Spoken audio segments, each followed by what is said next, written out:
And we are going live April 20th, 2018. We're back off of Google Hangouts into the 21st century again, sitting right in your living rooms with you today. We're going to break down sportsbookreview.com's NFL schedule, the NFL first and foremost here. Hey, what a better way to spend the Friday heading into the weekend in April and talk a little scheduling conflict, who in the NFL is going to get ripped for the schedule, who got an easy schedule. Want to welcome you in here to sportsbookreview.com. I'll be your host today, Donnie Rightside, the two people right next to me here up on the screen, Ian Cameron, and also the big man on campus. No better panel here to talk NFL action. We'll have a lot of fun on the show. If you see it come up there, send out the retweets. Thanks for joining us today, folks. It's the NFL. Jeff, are we too early to talk football at this point? No, I don't think we are. I mean, obviously, I wouldn't be talking game by game predictions, but I am excited for not only the schedule to come out, but I've always been a big NFL draft guy. Always enjoy both, not only the NFL but NBA draft. I'm a big college guy, as many know. I enjoy kind of seeing what teams need, where teams will go, how they continue to build their roster, and I'm excited about a lot of teams where they're going to go. This is an intriguing draft as far as the quarterbacks coming out, and where teams will go. I mean, we have a lot to be excited about with the NFL coming up this year. An improved London schedule. Teams are having. Some will have great ones, some have tough ones. I'm excited, man. I think it's a nice idea by you and SBR to do this. Yeah, we'll have a little bit of fun. Just because, folks, he's north of the border, immersed in hockey action, doesn't mean he can't take out time of his busy day. Coming right off the ice, guys, today, it's Ian Cameron at Bobano on Twitter. Ian, welcome in the show. It's not Canadian football, it's the NFL, but hey, there's some money to be made here, even during scheduling times, right? Yeah, you know what? The NFL schedule is always gets the heart rate racing just a little bit higher for NFL football fans, just football fans in general. Schedule coming out means you're a little bit closer to the start of the regular season, and I'm always interested and excited to look at the schedules. Who's got the shaft? Who's got a good schedule? Who's got a manageable schedule? Who doesn't? Who's got look ahead spots? Who's got primetime games? Who's got tough travel spots? All of that stuff, we're going to talk about some of that here on this show. So looking forward to breaking it down. Although I must put out a disclaimer from a betting standpoint, and it's like this for me every year. There's not one morsel of info on this schedule that will ever make me want to bet something right off the hop. No, I'll analyze the thing, but I need to see, training camp. I need to see preseason. You got to worry about maybe an injury that could happen. So yeah, fun to analyze the schedule, but from a betting standpoint, it's really negligible for me this early on. Ian, I'm really disappointed in that because, as we know, only sharps hit the opening lines and always find out exactly who's playing quarterback, can see the crystal ball with injuries and know exactly how the season lines up. The reason why I like doing the show is that, it's a lot of fun to go over. What me, Jeff, and Ian say today, 90% of it probably will not come true because each year the NFL is such a ride going all the way through. You don't technically know who's going to be in it in the middle of the season, who's going to be in the end. But hey, it's a lot of fun to go over and try to see if you can pick your choices there. Last year, some people might have been high. I was high on Tampa Bay last year. They ended up being terrible. It's almost like you have to see it play out before you can make some money, but it's always fun to talk about. Gentlemen, we'll get right into it. And the best part about this show is we're going to go over this information almost as if we just saw it with you as well in the chat box. If you have any questions out there, a little bit later in the show, we'll open it up. If your favorite teams, the Cleveland Browns and New York Jets, we'll open that right up and we'll hit those teams, see if we can try to find some mismatches during the schedule, if it looks like the schedule makers helped your team or it did not hurt your team. And also, I know Jeff is a huge NFL draft guy. What more fun is this? We'll pick apart a team's schedule, also trying to analyze maybe who they can use in the draft coming up next week. It's never too early to talk draft talk with only 1 week to go before that. So let's get right into it. The topic that I want to start out first is obviously we get excited here. Philadelphia Eagles, Jeff and I, big fans. They did win the Super Bowl. They're going to have opening night. We'll get that to it in just a little bit. But the NFL made an exact stance here coming into schedule making, saying, you know what? What's going to make Thursday night better is putting better teams on Thursday night. And I'm here to tell you that doesn't make any difference whatsoever. NFL football is meant to be played 7 days apart because you have to prep and get ready for the game. That's half the battle. The other half is how many times you hear NFL players out there, fellas, say, I can't even get out of bed or function on a Monday or Tuesday. Finally, by Thursday, my legs are just getting underway, and they're forcing you to play a game. NFL schedule makers. Playing Thursday night with better teams does not make the product better. I want to open this up to the panel right here. We'll start with you, Ian, there. Before we get into the games on Thursday Night Football, I want your take on what the NFL does because, hey, some people might like Thursday Night Football. I'm a proponent. I don't like it. Okay, you're going to have better teams. I understand that. You've done a better job. It's not one of these situations where you're thrusting every single team into the Thursday night rotation, good, bad, or indifferent, just to get them in there. You've been made a conscious effort to put better teams that are going to be gauging the meter, I guess you could say, for the NFL fan. I understand that. But your point about just the quality and the high level of play on Thursday night football, Donnie, not being there, it's legitimate for those very reasons that, you know, injuries happen. And you're going to have a much tougher time getting an injured player into a game on a Thursday night coming off a Sunday game than you would if he had a full week of time to rehabilitate and get ready and get healthy. That's just the way there is to it. The playbook obviously might be shrunk a little bit. Your preparation time erodes a little bit. All of those intangible factors, the common fan will not think about that. They're just going to look and say, wow, maybe we've got a big matchup here, Packers and Steelers, let's say, just as an example. Like, whoa, we're going to end up having this great game, two great teams, two great quarterbacks, but still, the schedule and the intangibles that make a short week in the NFL sometimes don't deliver a high level of play. So I'm kind of with you there. Yeah, they've done a better job getting some of these good teams in there, getting some of these bottom feeders out of there on this new NFL Network Fox Thursday night NFL package. But I've still got to see that we have a high quality of games every single Thursday on a regular basis before I can truly believe it. No, you're right about that. Jeff, your thoughts on Thursday night football? Because, again, you know where I stand. You now know where Ian stands on that one. To me, Thursday's always been a nice night to put a marquee college football game on, sort of decompress, get yourself ready for the weekend. And also, Jeff, I want to bring up the point is, for some reason, like, the NFL can run through all these algorithms and set up all 32 teams in different areas and miss, like, the scheduling of famous singers who have, the arena rented out. But for some reason, they can't figure out a way to build a bye week in with the Thursday night game so you can have Thursday night football played at the highest level. Is there a reason they don't do that, Jeff? And also your thoughts on Thursday night football. Well, I mean, we don't really look at the NFL. A lot of the things they do are pretty stupid, so it doesn't surprise me. Listen, Donnie, at the end of the day, it comes down to one thing: that little thing called money, and they make money by doing this, having these games on Thursdays. Doesn't matter that it's barbaric and will affect the players long term. It doesn't matter that the chance for injuries is greater. Doesn't matter that cardiovascularly, mentally, physically, they're not ready to play. It doesn't matter. It's all about the product, not about the product. It's about how much money we'll make. It's just a stupid idea. No one wants it. No one cares. I'll be really and brutally honest with you, Donnie Rightside. Other than when the Eagles play, I can't say there's a ton of Thursday night games I actually sit there and watch. I just don't care very much. And like you said, the college football ranks have done a nice job of putting some really good games on Thursday, whether it's a Pac-12, whether it's a ACC tilt. They're always very high level football games. I don't like it. I don't understand it. And they don't do a good job of scheduling it. You look at a team like the Dallas Cowboys, good point by one of the listeners here, 2 Thursdays in a row. They play Thanksgiving and the next week. How's that fair? I mean, I hate the Cowboys, but the whole I think it's a disadvantage. I don't know why they're doing it. Obviously, it's, I think, a point by you, Donnie. The owner hates Jerry Jones is hated by Roger Goodell, which I think we're well Yeah, aware of. but see, hold on, I'm going to stop you right there because obviously, I've been flooded in the Cowboys for the past couple of years. The Cowboys have a major advantage by playing on Thanksgiving and then Thursday the very next week. That's a major advantage the Cowboys have in their scheduling. How do you figure?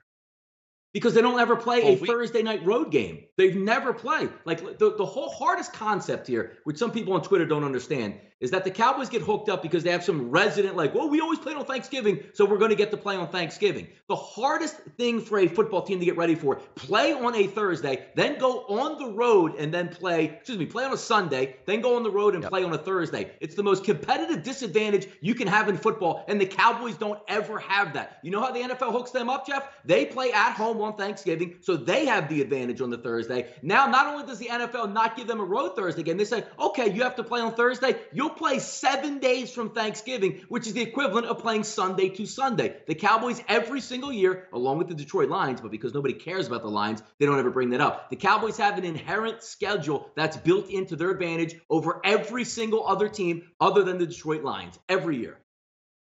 That's the thing. They had their short week taken away. Yeah, they had their short week taken away from them. I mean, they get that Thursday to Thursday full week. Your game preparation and your daily routine and schedule doesn't get thrown off whatsoever. You got that full week to get ready for the next game. How's that fair? That's why I want Jerry Jones to stop with the crocodile tears and the fake piss and vinegar about being angry with Roger Goodell. Stop. This feud is ridiculous. I'm sick of hearing about it. It's asinine. Yeah, clearly, Roger Goodell's doing you a few more favors here, passing that schedule through where you get to play your next Thursday night game with a full week of prep time. Come on. Yeah, no, and they could schedule them for any Thursday, but that's how they hook the Cowboys up, by always hooking them in after Thanksgiving. It's always kind of fun for me to chuckle with because, again, Cowboys don't win Super Bowls anymore. They barely even contend or win playoff games, but it still is a beautiful advantage that if it was your NFL team, you would love having that every single year. If we talk about some Thursday football big games on the slate, and again, as we stated earlier, they did up the ante here, and we want to go over some big games on Thursday night. I picked out 6 games that I thought were intriguing. The first one there, September 27th. Look, we're not going to break down these games. Damn, we don't even know half the time who's starting or what the weather's going to be, or somebody's out of it already. But the Vikings at Rams, September 27th on the Thursday night schedule. Obviously, we're not going to talk about the Philadelphia Eagles and the Atlanta schedule, even though it is technically a Thursday night opening night, 3.5-point line. It's a nice advantage for the Philadelphia Eagles to have that home game there to start the season, bring out the trophy there. We already beat Atlanta last year. Dome team going outdoors. We heard all that. Should have the MVP, or what should have been the MVP of football, back opening night. Eagles will probably pick up a win. Before we move on to that Vikes-Rams games, your thoughts. We'll start with you, Jeff, obviously being up here in the Northeast with us. Eagles, Atlanta opening night to open Thursday. Yeah, I mean, obviously it'll be a great time for Philadelphia Eagle fans. I mean, getting the trophy. I don't understand the process of Atlanta Falcons, though. Why not Minnesota? I don't really understand why Atlanta is the opponent. I think a lot of us kind of assumed that Minnesota would be the opponent. But Yeah. again, they don't play the NFC North this year, so I guess that would probably make sense. I guess the other option was Atlanta. Yeah, it'll be great. I mean, obviously we'll see if Carson Wentz will be available. I would go out and say no, but again, we obviously have Nick Foles, and that'll be fine. But it'll be interesting to see Carson's development throughout the summer. And he had a conference this week. He mentioned that he was on schedule. Look, Atlanta's an interesting team. Obviously, they really struggled in that game against the Eagles. Again, we don't know what the personnel is going to be like, but yeah, I think from an Eagles perspective, it's just going to be great to see football. I still can't believe that the Eagles are world champions. It's going to be a nice night remembering that beautiful day, February 4th, 2018, a day that will live in infamy in this town for years and years and years to come. No, All right, Ian, I gotta also, ask we this talk about that. question. Go ahead. Yep. No, I Go just ahead. wanted to ask you guys a question because it's always a good question to ask. You're the Super Bowl champs defending, and that means you're opening this season every Thursday night. The Thursday night, week 1, you get to host because you're the Super Bowl champs. I've heard people say it's a party day. Nothing's going to spoil the day. We're celebrating and reveling still in the Super Bowl title from a year ago. We could lose the game 49-0. Nothing's going to spoil our day. And celebrating our past Super Bowl title. What do you guys say, Donnie and Jeff? If they get crushed in this game, not that they will, but if they would, does that spoil the day, or is this just a let's party, let's celebrate what this team did and winning the Super Bowl? Oh, no. They have to win this football game. There's no question about it. I mean, you only have 16 games on the season. Yeah, we're going to celebrate right up to that, first kickoff that's going to start the season. And then we expect perfection out of our team, just like you would every other year, same as any other NFL team would be opening night. It would be disheartening if the Eagles lost opening night to the Atlanta Falcons. Same thing about last year. I mean, there's some interesting stuff. Usually you do have the advantage when you're at home, presenting the trophies, a lot of energy in the building as that key word like we like to talk about. But last year, a lot of people put Kareem Hunt in the Hall of Fame after night 1 last year with the Kansas City Chiefs going on the road versus New England Patriots. That's a good football game, and the NFL does that for a reason. Otherwise, they would say, all right, Eagles, open up and play the Bengals, play the Bengals or play the Browns opening night. Just hurry up, get a win, celebrate, and move on there. But it's nice that the NFL actually schedules worthy opponents to come in. As Jeff got to the point earlier, the Vikings game, which everybody had pegged for 2.5 months, certainly wasn't the case. It's one of those things, Jeff, sometimes I think that the NFL heard, like, yeah, we are going to put the Vikings and the Eagles opening night. Everybody leaked it, and they go, you know what? Flip that up and put the Falcons in term. Your thoughts there on that, Jeff? Yeah, I don't. I think it's stupid. It doesn't matter to me. Minnesota should be in that game. We could continue to keep going back that Atlanta almost got there. They didn't get there. They lost. Move on. They didn't get the NFC Championship. I'm sick of hearing crocodile tears about Atlanta almost getting there. Fuck off. You didn't win. Minnesota should be in there. It should be a rematch of the NFC title game. It obviously would be very interesting with the whole Minnesota dichotomy of them coming to Philadelphia. I'm sure there won't be as many as last year, but it would have been interesting to kind of deal with that.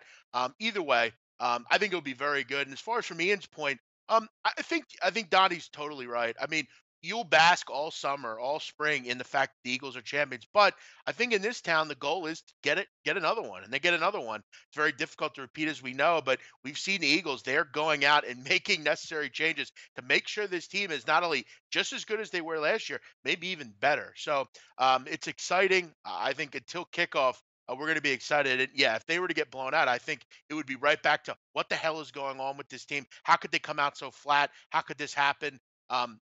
Listen, that's not going to last very long. When kickoff happens, it's a new season. You got to forget about what happened last year. It's still nice that it happened. We got to move on and try to build new memories.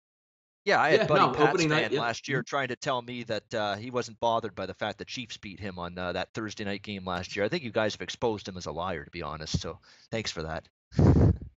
Thursday night games are looking at some marquee matchups. I actually like the best Thursday night game of the season to be played in September. It looks like it's September the 27th, obviously Thursday night. The Vikings traveling out to the Rams, two teams that are going to be vying for that NFC title and NFC perfection there, because the Eagles are going to go to the Rams a little bit later in the season. A lot of tiebreakers at the Vulture, because as we know, with the Vikings and the Rams, they're not going to play 2 times a year. So whatever team wins that game, that's a de facto game and a half advantage over the other one on teams that are looking to build. Now, so seeing going out there, Rams had a very good year. I didn't expect it. Jeff actually expected it, which is very good on his part. We'll get to the 49ers, who I know he's pretty high on in the NFC West in a little bit. But that game, to me, over the whole Thursday night slate, seems to be one of the better ones. Panthers traveling to the Steelers November 8th. That's a pretty good game as well. Eagles-Giants just was close October 11th. The NFL actually gave the Eagles a little bit of a benefit, Jeff, going on the road, even though they are playing divisional. I do think the Eagles there's a really good chance in this, Jeff, that they get upset in this game just because of how hard it is on a Thursday. But a very easy travel schedule. Jump on a train, you're up to New York City or up to the Meadowlands in probably less than 90 minutes. So not your typical, let's get on a plane from, let's just say, New York City and fly out to Seattle on a Thursday night where you lose the whole day. That helps them out a little bit. But for me, Thursday night football, the best game is Vikings-Rams. I'll leave it up to you there, Jeff. Did you see any other games on the schedule on the Thursday night slate that piqued your interest? Well, I think Donnie hit it on the head. This is a great football game here. The Rams and the Vikings. Obviously, the Rams went out and got a lot better defensively. You went out and got Ndamukong Suh, who with Aaron Donald, you have to imagine is going to be Talib and quite Peters the at corner. tandem. Yep. Yeah. Those guys in the back end, which I think if they had kind of an issue, it was in that secondary. But yeah, I'm really happy. You look at Peters, obviously a high level corner. Aqib Talib, who we know has some off the field issues, a bit of a weirdo, but again, a good football player. I like the Rams. Obviously, they're going to come out with a chip on their shoulder. I think they expect a little deeper run. Question is Jared Goff going to continue to develop? I thought at times last year he was good, but then I thought at times he struggled a bit. Will is Brandon Cooks, is he going to come in and be that big time slot receiver? I don't know that he really translated. I was a bit disappointed in him in New England. I thought it'd be a bit better. But again, this is a big time opportunity for him. Cooper Kupp turned into a good player. But then you look at this Vikings team, and obviously last year you had that amazing year out of Case Keenum, but you bring in a quarterback in Kirk Cousins, who some people like, some people don't. I think at the end of the day, you have to respect the guy. He's a gunslinger, a good quarterback. He's got plenty of weapons there. I think defensively, they're among the best in the league. They also are a team with a lot of chips on their shoulder after getting blown out in the NFC title game. These are 2 very good football teams. This is a really good conference, a game that I'm very excited about. As far as the rest of the schedule, obviously, Packers Seahawks is always interesting. Saints Cowboys late in the season. But as you said, I'm not a big fan of this game particularly, so I won't take much time up with it. Ian, any thoughts for you on Thursday night? Maybe a big game or two that you're looking at Thursday night football-wise on the schedule?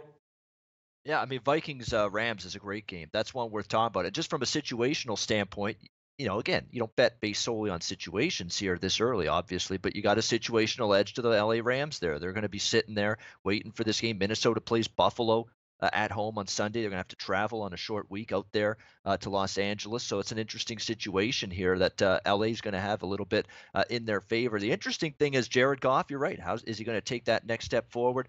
Matt LaFleur is gone. He's a guy that was the offensive coordinator of the LA Rams and on Sean McVay's coaching staff. That's a great get, by the way, by the Tennessee Titans to get him, bring him in there. I think that's going to make them a better offensive team. How's that going to impact the Rams, and Jared Goff and the offensive side of the football this season is a big question. But that is a very interesting football game. We know Kirk Cousins is going to have a lot of pressure. Just don't screw it up is what they're going to ask of him. He's got a great defense, good running game, good to rely on. Just make the plays when they're there to be made if you're Kirk Cousins, and you should be able to thrive here in Mini. Yeah, no, Hey, it should be Donnie, decent there. And yeah, go ahead. real quick, just wanted one other point on the Vikings. I think Yep. it's imperative that the Minnesota Vikings must in the draft address the offensive line. I think a tackle guard would be obviously a way to go there. They need to bolster that part of their football team. I think you'll see them go lineman at this pick. They don't pick till pick, I think 30. I think James Daniels, a guard or center, maybe out of Iowa, might be worth a look. They have to bolster that offensive line, and you look at the rest of the team, pretty solid. Got some good skill position players, went out and addressed the quarterback situation, but you have to go after the offensive line. There's some good offensive linemen in this draft. I think they must target that. Yeah, One it should be quickly, interesting. A quickly, lot very, of, very quickly, with the Thursday night games, very, very quickly. Jaguars Titans. That's interesting. Even though it looks like a blah game, you've got a great defense, and that Tennessee offense, I talked about it. You got a bunch of numbnuts finally out of there. Malarkey gone, Robisky gone. Get those clowns out of there. You've got, Mike Vrabel now in as the new head coach. You got a good offensive coordinator, did a good job in LA with the Rams and LaFleur.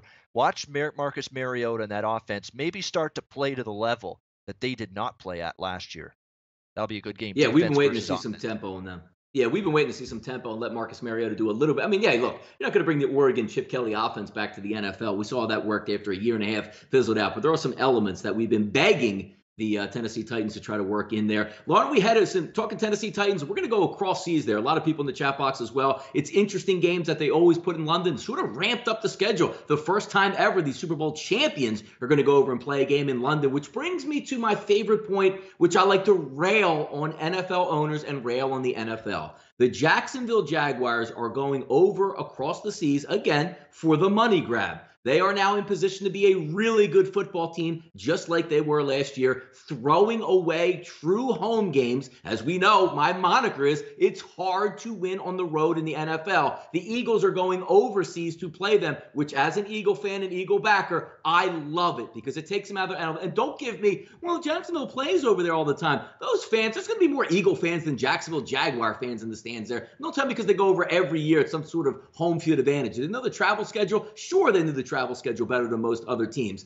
But let's be known. Ask the Jacksonville Jaguars and their fans and their football team, would you rather play the Philadelphia Eagles at home in Duval County, or would you rather go over and play them in London? The same thing with the money grab Oakland Raiders, who continually move their team, LA, Oakland, let's go to Las Vegas now. They're going to play another key game out of the United States, pulling a home game when everybody, hey, playing in the black hole, not the easiest thing to do out there in Oakland, taking their team up out of the States and playing them just like they did last year. How'd that work out when the Patriots smacked them in Mexico City last year? The Raiders, if you want to be good, you can't have fake-ass owners out there pimping away your team and sending them overseas. Jeff, I'll start with you first. The London schedule, what are your thoughts on that? I think it's obviously we've talked in the past, Donnie, you and I and Ian about the lackluster games they put over there. Sometimes we almost think, why are they doing this? What sense does it make? But you're growing a fan base in England that's slowly starting to come around. Obviously, soccer over there, the real football is obviously king, but you're putting some really good football games over this year. You get the national champion Philadelphia Eagles against a team in Jacksonville who have a London owner, Shahad Khan, who owns Fulham Football Club. I mean, you have a good football game there. You're opening ground at Tottenham Stadium. The old White Hart Lane is gone. Tottenham Stadium will be completed. That's going to be a fantastic venue to not only debut, but to host an NFL game. Listen, I think it's improved. I'm glad they went over. And if they're going to do this, make sure the games are good. I mean, you get Seahawks Raiders, should be a fun one. You get Tennessee LAC, that's a good one. All these teams are possible playoff teams. It's a good schedule. For once, I'm actually kind of excited. And Donnie, I got to tell you, maybe we should make our way over across the pond for our first international venue for the Eagles. It should be fun, but I agree. I think Eagles fans are going to be out there in full front. And don't forget, native son Jay Ajayi, big London guy, big Arsenal guy. I'm sure he'll be the kind of the group tour leader as we head over to England. Going to be fun. I'm very excited. I think it's a great idea. For once, I'm liking the London games, and I like this schedule a lot. Ian, London games for yourself there. Give me your thoughts on teams going over there, perspective, or who has the advantage or not the advantage, or maybe a game you're looking at, Ian, across seas that might pique our interest. Well, the advantage the past few years is the people that don't wake up early enough to watch the damn things. That's basically been the way it's been in recent years. There have been some duds. There's been some horrible football games played over there. But yeah, the door is definitely open this season to have some more interest, some more intrigue. I still don't like the fact that you'd be even considering giving up home games at the result of playing in London, as Jacksonville's done. That still bothers me quite a bit. But hey, they're going to do what they're going to do. I'm sure they're aware that that's not exactly an opinion that everybody shares, but they're still going to do it either way. It's just going to be interesting to see now if we're going to get a higher quality of football with these London, England games this year, because I'll tell you what, it can't get any worse than it's been, and they got to do something to shake it up, and it's at least good to see the NFL's done that.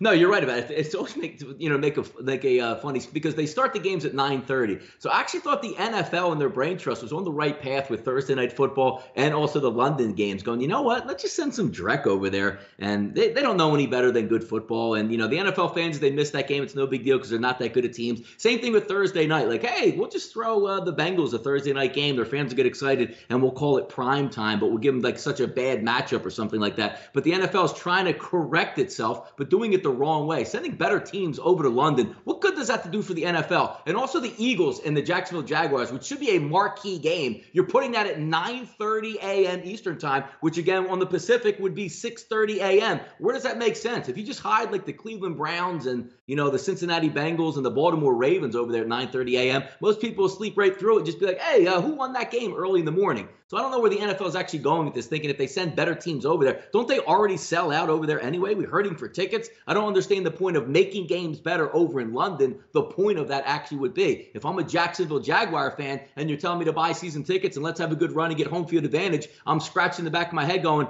you're going to give away the Eagles game, which is a really big game anyway, that we would sell out our stadium at home, but you're going to put it over in London and put us at a competitive disadvantage. I just don't get it. Yeah, I mean they're obviously trying to grow the game over there, and we've talked, Donnie, you and I, about we don't really like the London thing. I mean, I don't really know if England really care about it, but yeah, I mean you make a good point there. But we'll see. I mean, obviously a better schedule if you're trying to grow the game for sure. Big man's a Let's get soccer into guy. I some. mean, Yeah, is the Tottenham yeah. Hotspur fan flocking to his home stadium there on October 14th to see Seattle Oakland? Like, I have a hard time believing that, but that's where it's going No, to be I've played. Are often they I've that into often it? said that. I don't understand why we're doing this. Listen, it's not like England is a American football haven. I mean, they're just not. It just I agree with you. Doesn't make a lot of sense to me. I don't think I know Gabriel Morency is, and I've talked with this. He got some stats where we kind of went over it, and he brought some things that the fans have grown there. But yeah, I don't know that I ever understand the idea. You're trying to grow the game. I get it, but I think your average England fan, they want to watch soccer. They don't care about the NFL.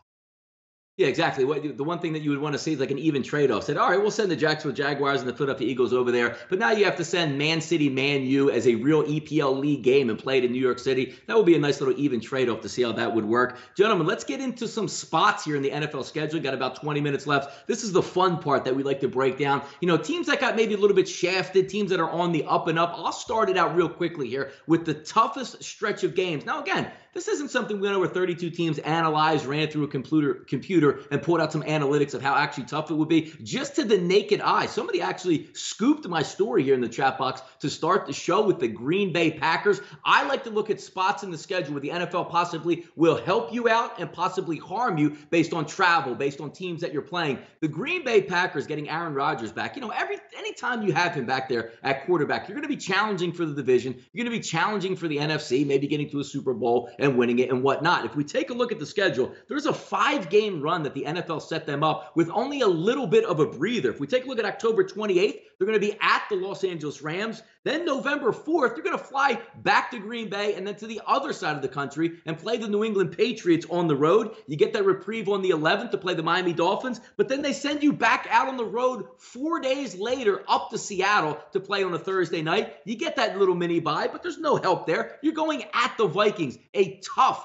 5-game stretch here for the Packers as they get my #1 tough stretch of the NFL season. Ian, we'll start with you there first. Are there any teams out there they're looking at that saying, you know what, NFL did them a favor or really didn't do them a favor?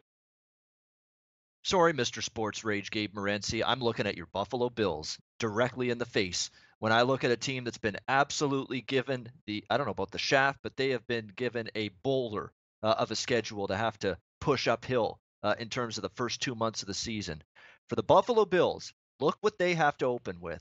At Baltimore, home to a competent Chargers team, on the road at Minnesota, on the road at Green Bay, home to an improved, I think, Tennessee team that could be a playoff-bound team, at Houston, at Colts, who should have Andrew Luck back, New England Patriots, Monday Night Football game, the Bears, the Jets before their bye week, and their bye week's not till week 11. So it's a later in the season bye week. And for September and October, Donnie and Big Man, the Buffalo Bills will have to play 8 straight games in 8 straight weeks with a venue change and travel between games.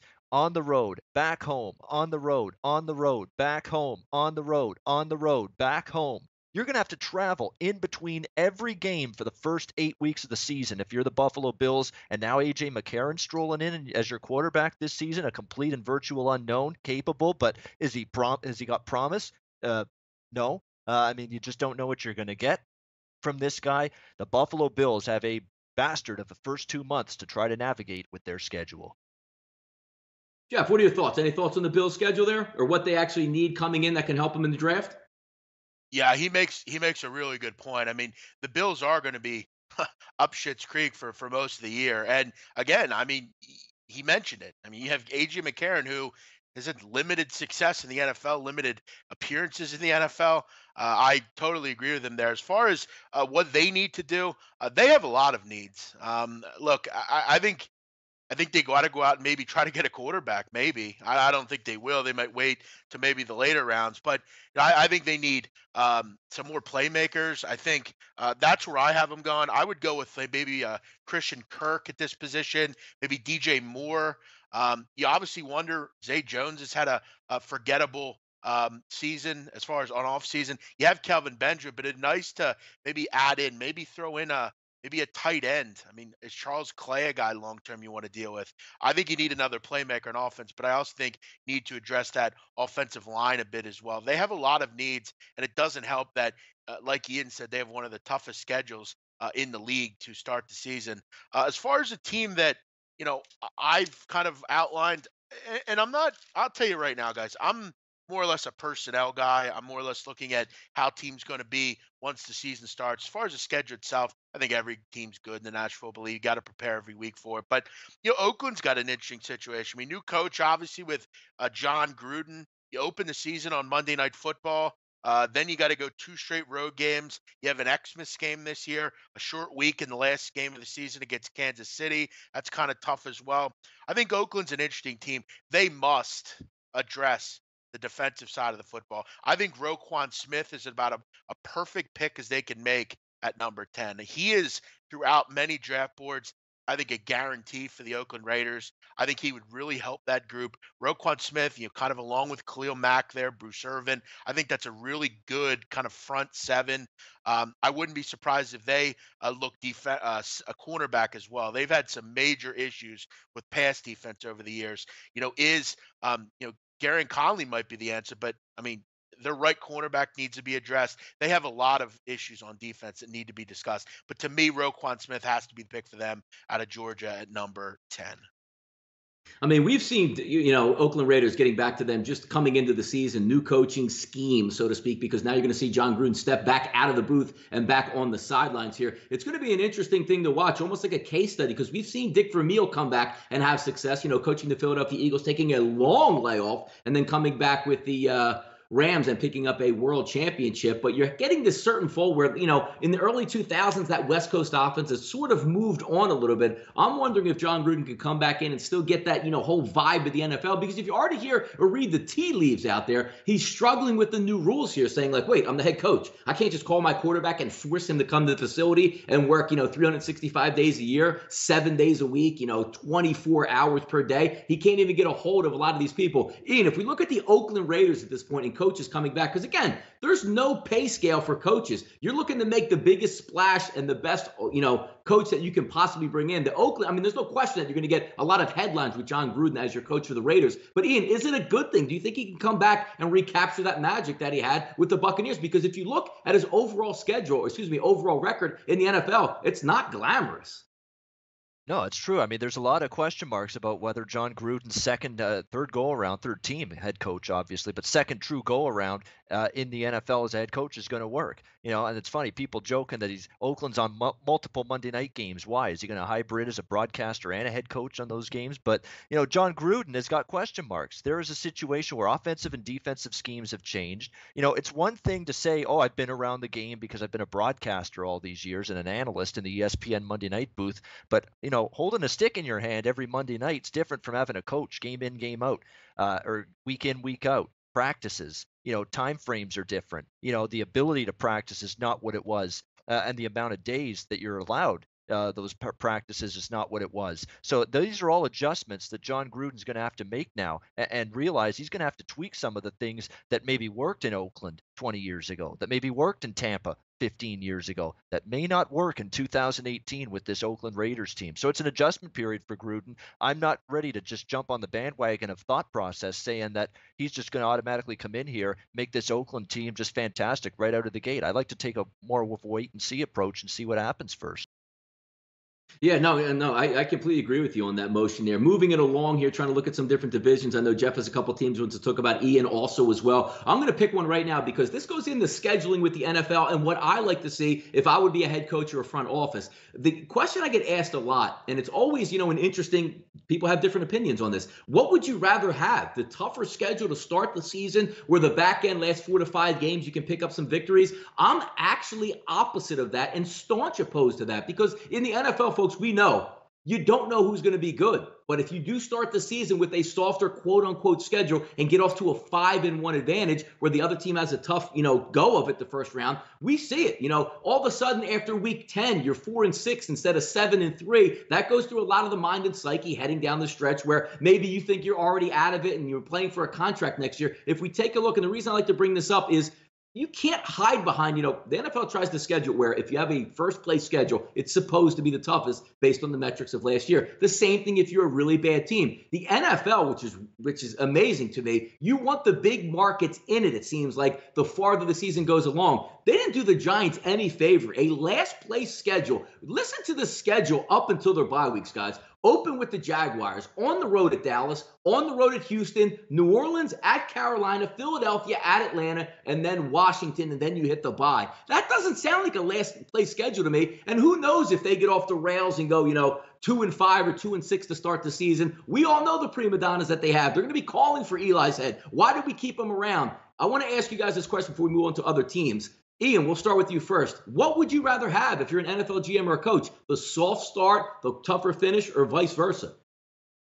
I'd like the softer start, but there's a case to be made for the easier finish because of the fact that late in the season you've got injuries piling up and you've got depth concerns late in the season, and maybe you want the easier opponents that late. But at the same point in time, the counter argument to that, and the one I'm going with, is the easy schedule to begin is you get off to that great start. Let's say you're 7-3 after week 10, or you're 8-4 after week 12, and you're down the stretch and you've got those injuries. Well, if you're a losing team and you stink and you've got very thin, if no any playoff hopes, how are you going to have that same compete level in practice week in and week out? How are you going to have that same focus and preparation and intensity to get ready for the next game? You're a banged up, beleaguered, injury-riddled team with a slim, if any, chance of the playoffs. Are you going to keep having that same fight to go in there, give it your A game week in and week out if you're a team that's really gotten off to that poor start and you're fighting attrition late in the season? Perhaps not. So for that reason, I'm going to go with the easier schedule early in the season rather than later in the season. No, you're exactly right. And Ian, the pressure out there in the NFL is amazing. it's fun to watch over the first couple weeks. Like, let's just talk about you go play opening day and you lose. It almost like the pressure in the building is about to explode because we all know if you do drop to 0-2, how hard it is to make the playoffs. I always like the softy lab. I mean, the Eagles don't have a softy lab. I mean, Atlanta's a really good team, but thank goodness we have them at home. I always hate the season if you're the team you start out 0-1. You always feel like you're behind the eight ball. Jeff, I'm going to get to you here because last year I do want to give you props. You called the LA Rams to be one of the better teams in the NFL, and it turns out they were when I was very low on them. Another team out there, which you're going to call a shot on, is the San Francisco 49ers. Give me maybe a little scheduling quirk in there that has your eye or opinion on that, and also looking forward in the draft with Jimmy Garoppolo now at the helm. How can they improve themselves? Well, it's interesting. They're actually the opposite of what Ian Cameron would want. They have actually a tough start to the season, very road heavy. But you look at after October 28th, Donnie, they only leave California twice, and one of which is a big game for Richard Sherman, who will head back to Seattle. So they're kind of up front, very road tested early, but at the end, you obviously have a bit better. You're at home a lot. Look, I really like this organization. I really was concerned about John Lynch initially, but he has come in and really put his stamp on this football team. Jimmy Garoppolo is, I mean, arguably, Donnie, I'm not sure there's many people in the world I'd rather be than him. He seems to live a charmed life at this point, and I think he's going to be a long time quarterback to come with this football team. And I got to tell you, Donnie, they are not far off. I think this is going to be a good football team. Here's the problem, though. I still think they're very soft offensively. They need to go out and make a splash.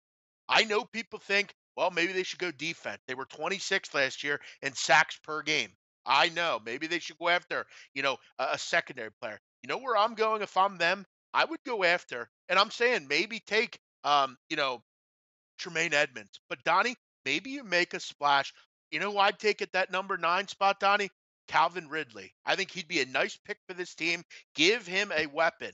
You already have Garcon, who's a pretty good receiver. Give them a young receiver. It might be high for Ridley, but if I were them, I'd maybe take a shot there. I think they're one or two good offensive players away from really being a dynamic football team. It might be a reach, but Calvin Ridley on paper is the best player in this draft as far as from the receiver position. They probably won't, but I don't hate it. I think the safe pick is Tremaine Edmonds. Maybe you got to make some noise here and go after a Calvin Ridley or a high-level offensive player. Give Jimmy some weapons. Now, Jeff, you're going to go with defense. I want a quick thought from you here with the 49ers. Obviously, you know Des Bryant's still out there right now. Would Des Bryant be a fit with Jimmy Garoppolo out there? And instead of going round one wide receiver, maybe you do bolster that defense. No, that's a good point. I mean, you can definitely do that as well. Dez obviously needs a change of scenery, and a young quarterback like that, a nice, pretty solid market out there. I think it would work. And yeah, I would go defense. I would address that edge position. Get an edge rusher or that linebacker that can, kind of. We don't know what the future is for Reuben Foster. I mean, it's not good. You went out and you addressed the secondary a little bit. I would streamingly go linebacker at this position. Take Tremaine Edmonds from Virginia Tech, or some kind of edge rusher, maybe a Harold Landry, someone like that. But yeah, that's a good point, Donnie, by you. Maybe Polster, and you get yourself a little scat back slot kind of guy, something like that as well. They have a lot of things they can do, but they are a bright team. I'm real high on this group. I think they can make the playoff. Ian, let's spend a couple minutes on this because one of the key environments here is not only the team that wins the Super Bowl, but also that Super Bowl bounce back losing team to see how they prevail, because it seems like there's typically a hangover. I can't think of a more tumultuous offseason with the New England Patriots. Tom Brady, you get the little leaks through the tea leaves out there. He doesn't know if he wants to come back. Gronkowski, does he want to be a movie star or a wrestler? You're letting players go at key positions. There seems to be a little bit of internal turmoil between Belichick, Brady, and the owner. Did we want to let Jimmy Garoppolo go? Did we want him to stay? Do we want Tom to stay in this instance? The Patriots coming off, we joke a lot about the New England Patriots, how they always have a cake schedule in the AFC East because of how inept the other teams are, Ian. Talk to us about the Patriots, maybe a scheduling conflict they have, or if the NFL hooked them up, or what your general thoughts on the Patriots are this year. Patriots, a lot of people that have looked at the Patriots schedule are going to say it's a pretty easy schedule, and on paper, there's no brutal spots. I mean, their longest road trip this season, they've got 3 separate 2-game road trips, so not terrible there. They obviously have the AFC East division, which is, Jets, Bills, and Dolphins, and that's usually something they dominate. But then you start peeling back the layers and you see teams like the Packers and the Colts and the Texans on the schedule, in particular for New England, teams that sort of didn't play up to their standard last year. But Aaron Rodgers should be healthy, ready to go, albeit Green Bay's got a little internal turmoil of their own. We're hearing that Rodgers not happy with his management there right now in Green Bay. We're seeing Andrew Luck on pace to be back for the Colts this year. We're seeing Deshaun Watson on pace to be back this season for the Houston Texans. And if you saw Houston's quarterback play last year, you know what a massive upgrade having him back at that position would be for the Houston Texans. So this is going to be a little bit more of a challenge maybe when you really dig into it and analyze this thing with a fine-tooth comb closer for New England than some people think. That being said, people are worried about the Patricia being gone. I'm not. I don't think that's a great sorrow, seeing him out the door as the defensive coordinator. If anything, I think this defense should still be fine. You've still got Tom Brady, who showed last year he can play at a good level. I think the schedule is a little bit harder than people think, New England, because of the couple of teams that are better than their perceived record last year indicates. But still, New England, to me, has got a pretty good situation on their hands. Nothing terrible in terms of spots, long road trips, and a manageable schedule. And, of course, you get to feast on the AFC East. Nothing wrong with that. I know, it just seems like every year it's like an automatic birthright to go 5-1 in the division, which some of the times they even go 6-0. It is a nice built-in advantage to have, even though it seems like every single year they have the number one scheduling in the NFL since they always win the division. It never seems to pan out that way. They always have this division wrapped up a couple weeks early. Jeff, before we get out of here, I want to get your thoughts on the Carolina Panthers. I know you're looking at some draft possibilities here and also possibly some things on the schedule there. Go ahead. Yeah, I think they have a pretty favorable schedule. It is a tough division to be in, obviously with the Saints and the other teams in that. Obviously the Bucs. We'd hope they're better. But you look at this team. I think the draft is important for this group. They're not far off. I don't know how close they are, but they're not far. They're a playoff team. But I think it's very imperative that they go out and address the receiver position as well. Look, Torrey Smith. All right. I mean, wasn't anything special with the Eagles. He's definitely towards, kind of the back end of his career. Is Devin Funchess a leading receiver? You have to go out and make a splash. There are some good receivers in this draft, but they also have a major issue of being mystified to address the safety position. They just won't do it.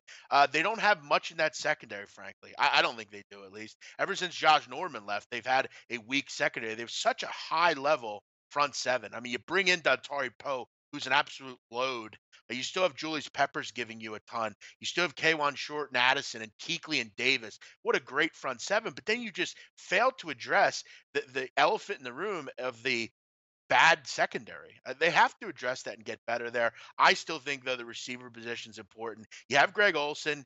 Go out and get yourself a receiver. Bring in I think, Donnie, I could make the case that, in my opinion, Courtland Sutton is the best receiver in this draft. I think he has the most upside long term. He's going to fall probably to the Dallas Cowboys, and they'll take him. But he could be an opportunity here. If somehow you get a Derwin James to fall or one of those guys, take him also. I think their number one spot has to be receiver. They need to go out and finally bring in a big time receiver. And this is the issue with why you let Calvin Benjamin go. Why did you do that? I don't understand it. But we're not going to go into that. Go get a receiver. Go get a safety or a corner.